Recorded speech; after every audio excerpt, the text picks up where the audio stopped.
આ સૌથી મોટા સમાચાર કુંવરજી બાવળિયા કનુ દેસાઈએ શપથ નહીં લે। જી હા, કુંવરજી બાવળિયા અને કનુ દેસાઈએ શપથ નહીં લે। ઋષિકેશ પટેલ પણ આજે શપથ નથી લેવાના। આ ખૂબ મોટા સમાચાર। ઋષિકેશ પટેલ, કનુ દેસાઈ અને કુંવરજી બાવળિયા આજે શપથ નહીં લે, કારણ કે આ તમામ લોકો एक कैबिनेट मंत्री हता। एमने कैबिनेट मंत्री तरीकेना शपथ ए जारे भूपेन्द्रभाई मुख्यमंत्री बन्या अने पहलीवार जे चूंटणी बादनी शपथ विधि थई त्यारे आ तमाम लोकोए शपथ लई लीधा था।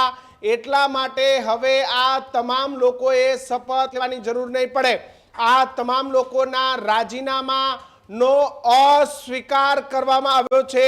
राज्यना मुख्यमंत्रीए आ तमाम कैबिनेट मंत्री छे के जेमना राजीनामानो अस्वीकार कर्यो छे, तेमना राजीनामानो अस्वीकार थता आ तमाम लोको ए कैबिनेट मंत्री तरीके यथावत रह्या छे अने तेओ पहलेथी कैबिनेट मंत्रीना शपथ लई चूक्या छे। एवामां आ तमाम मंत्रीओ कुंवरजी बावळिया, ऋषिकेश पटेल અને કુંવરજી બાવળિયાની સાથોસાથ જે પ્રફુલ્લ પાનસરિયા છે તેમને અહીં શપથ લેવા પડશે, કારણ કે એમને રાજ્યકક્ષાના મંત્રી તરીકેના શપથ લીધા હતા। હર્ષ સંઘવીએ અહીં શપથ લેવા પડશે, કારણ કે એમને પણ રાજ્યકક્ષાના મંત્રી તરીકેના શપથ લીધા હતા।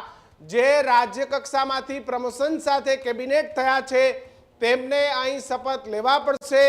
જ્યારે જે પરસોત્તમ સોલંકી છે કે જે રાજ્યકક્ષાના મંત્રી હતા અને ફરી તેમને રાજ્યકક્ષાના જ મંત્રી રહેવાનું છે, તેમને પણ શપથ આજે નહીં લેવા પડે।